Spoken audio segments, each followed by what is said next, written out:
Press your fingertips together. It feels like solid contact, but at the atomic level, electrons in your hands are violently repelling each other. You aren't actually touching. You're feeling the resistance of invisible fields. Time behaves with similar strange properties. For an observer moving near the speed of light, clocks tick slower.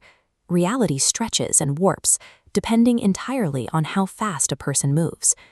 We have accumulated vast amounts of data mapping these phenomena.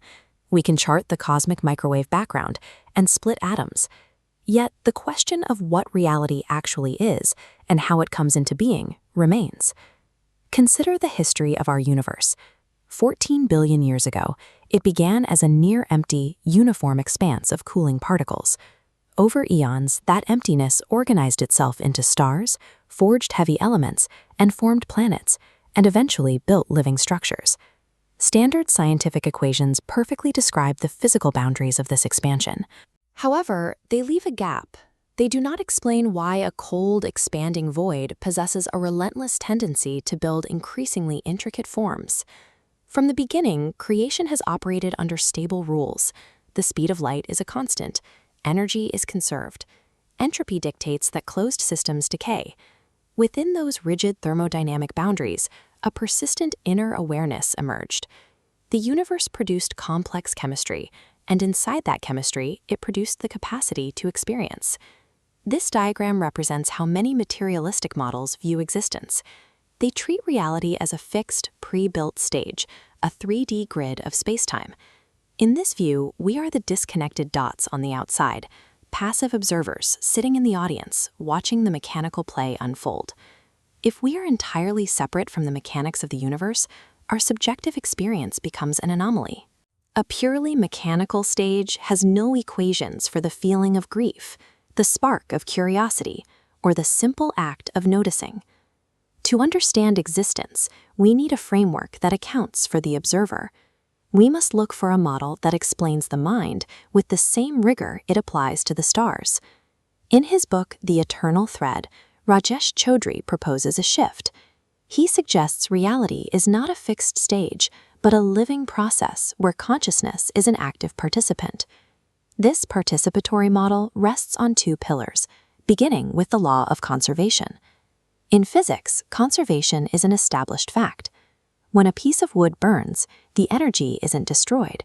It transforms into heat, light, and ash. The total equation remains balanced.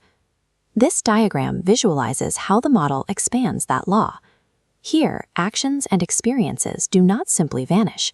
They lock together and integrate into a growing, complex structure. In this framework, patterns of experience accumulate over time. Nothing essential is ever lost. If every action leaves a permanent imprint on this conserved field, we see a structural parallel to the concept of karma. In this view, the mind is a specific, complex pattern that the universe records. This suggests that the continuity of a mind is stored in the field, rather than being tied strictly to the physical body. The law of conservation acts as the universe's ultimate memory. It explains how reality maintains its shape, and how the past is carried forward to influence the present. A universe that only recorded the past would be a rigid, predetermined script. This is where the second pillar enters, the law of realization. This is the mechanism that allows for novelty. It is what prevents the universe from being an entirely mechanical loop. Look at this network of latent possibilities. The pathways remain inert until a pulse of focused attention strikes a specific node. In this model, awareness and active participation are the mechanisms that trigger new possibilities to emerge from the quantum field, forcing them to branch out into active connections.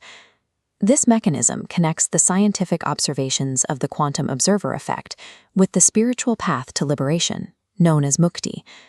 By choosing where to direct our attention, we influence which nodes of the field become real, feeding that energy back into the structure of the universe.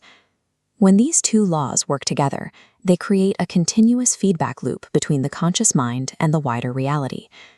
You inhabit a reality where your active attention shapes the surrounding field, just as that field provides the structure that shapes you.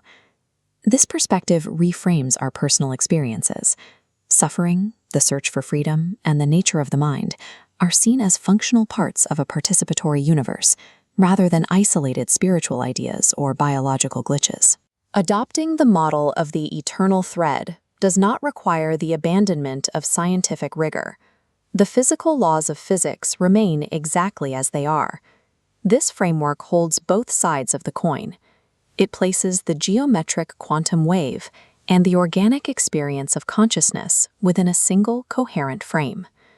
The author does not offer this as a final dogma that requires belief. It is written as a companion for personal inquiry. Step off the fixed stage and acknowledge your participation in reality. The test of this model is not found in theory alone, but in the laboratory of your own lived experience.